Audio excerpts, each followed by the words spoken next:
Hey everyone, so today is APUSH review for chapter 5, going to be the years 1700 to 1775, colonial society on the eve of revolution. We'll be talking a lot about the colonies, what led up their tensions to Britain, and overall what caused revolution. All right, so starting out, 13 colonies. All right, Britain ruled 32 colonies in North America, including the Caribbean islands by 1775, but only 13 of them staked a rebellion that we know as the American Revolution. They are going to be Connecticut, Massachusetts, New Hampshire, Rhode Island, Delaware, New Jersey, New York, Pennsylvania, Georgia, Maryland, North Carolina, South Carolina, and Virginia. Okay, very important. Those are the 13 colonies. All right, know them, memorize them. All right. Population was growing during this time. However, only 4 communities could properly be called cities, okay? 34,000 residents. New York, Boston, Charleston, and Philadelphia, okay? So these are the 4 most populated cities, okay? But still remember, 90% of the people lived in rural areas, okay?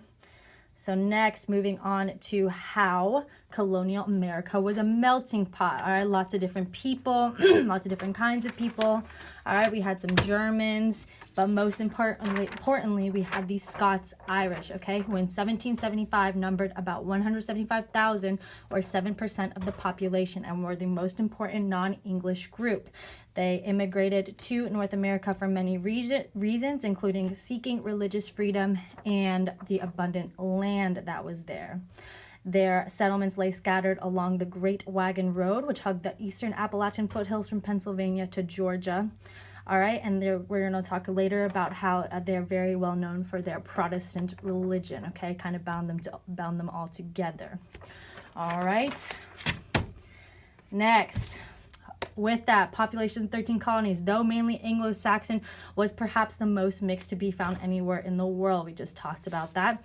All right, moving on. Slaves, African Americans, okay? This was important. Slaves came from the West Indies, all right? Triangular trade, we're going to talk about that, okay? So, trade between colonies, mainly the New England colonies, all right, Europe and the West Indies. West Indies is where the slaves came from. All right, rum and sugarcane, other products were traded as well. But just know that slaves were very prevalent during this time, and they were a very important factor. Okay, moving on. All right, wealth was concentrated in the hands of the largest slave owners, widening the gap between the prosperous and the poor whites, who are more and more likely to become tenant farmers. Also remember, even below that, we have these working slaves, okay? The lower classes were further swelled by the continuing stream of indentured servants, many who were prosperous, all right? Far less fortunate than the indentured servants were the paupers and the convicts. Obviously, lowest of the low. All right. Moving on. Agriculture.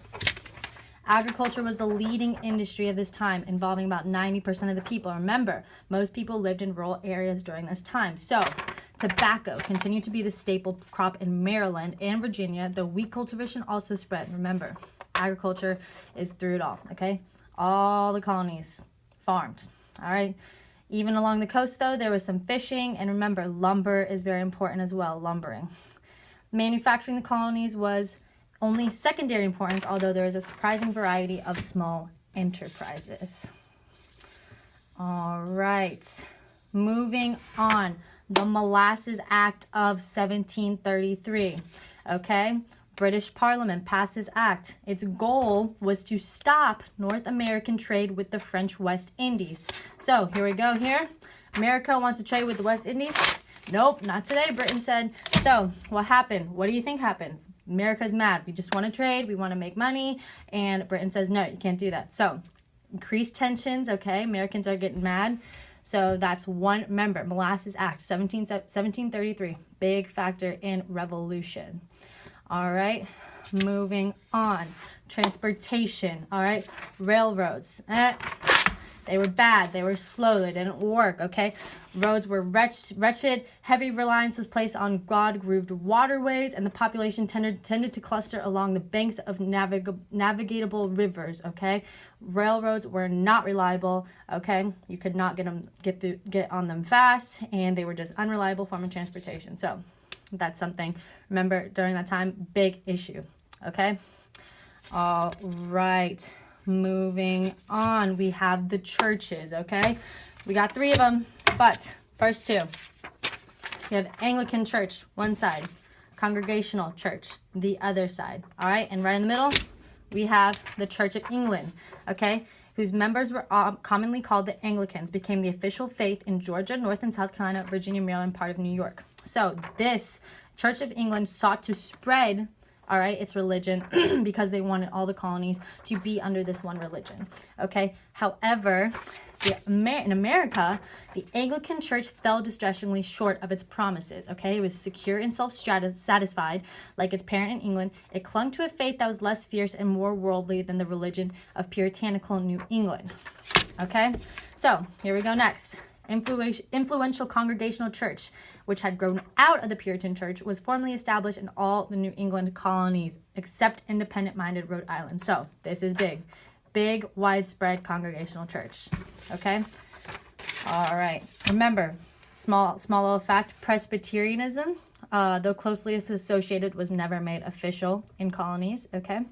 So Anglicans in the New World were seriously handicapped by not having a resident bishop, all right? And on the eve of revolution, there was serious talk of creating an American bishopric, but the scheme was violently opposed by many non-Anglicans who feared a tightening of the royal reins.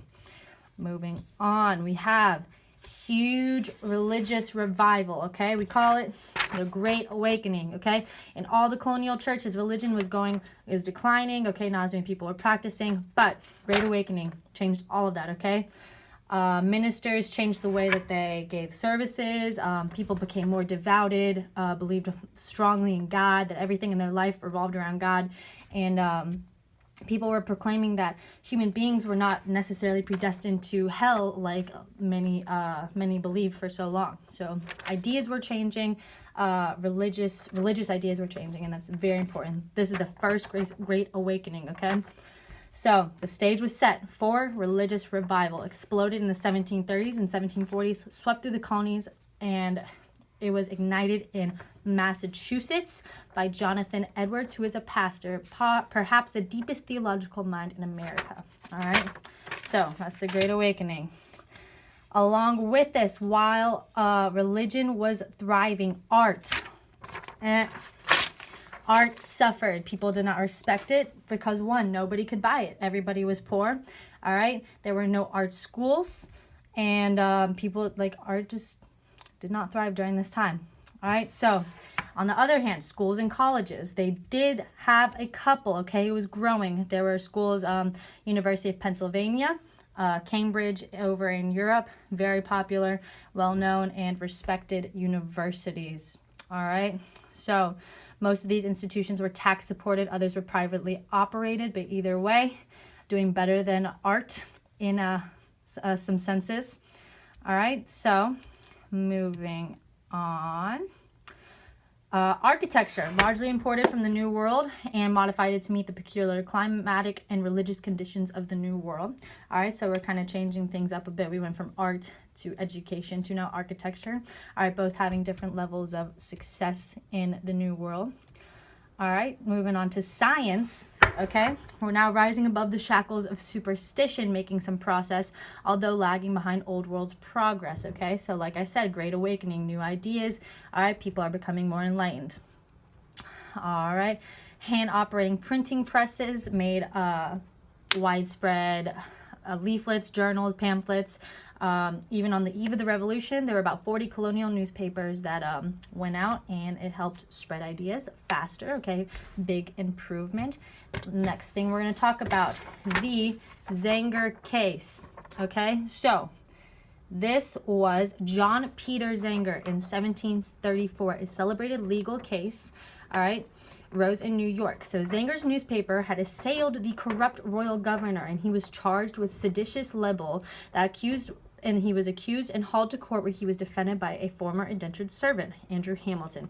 He argued that he had simply printed the truth, okay, and the jury actually ruled in his favor. And this was a huge success, huge step for freedom of speech and just democracy in general. So remember, Zenger case, very important. It's kind of the ruled in the underdogs case. Didn't happen very often during that time. Okay? All right, moving on to legislation, government during this time. Governors were appointed by the king. Here, I'll do a little. If I was the Queen of England, I would get to pick who my governors were, okay? I would pick generally able men, outstanding figures. Some, unfortunately, ended up being corrupt, as we see always with leaders, okay? Broken down politicians, okay? Either way, I'm the queen or king. I get to pick who my leaders are in the colonies, okay? So this turned out to be kind of an unfair advantage that Great Britain had over America. All right, colonies got angry. They wanted to have a say in their own government, but British authorities arranged their own administration. All right, so that creates more attention. All right, we're going to end it out with just talking a little bit about life in the colonies. All right. English was the basic language, Protestant was the basic religion, and people, the social classes were not as wide towards the end of the 18th century. All right. Everyone's creating tension. There's rising tension and anger with Great Britain. Okay. The idea of revolution is coming through, and the stage is set. All right. So that's about it, you guys. Let me end it all out. That's APUSH review, chapter 5, right up here. Revolution, okay? Colonies finally fight back. That's all for today. Hope you guys enjoyed. Hope you learned something or reviewed. All right. Till next time.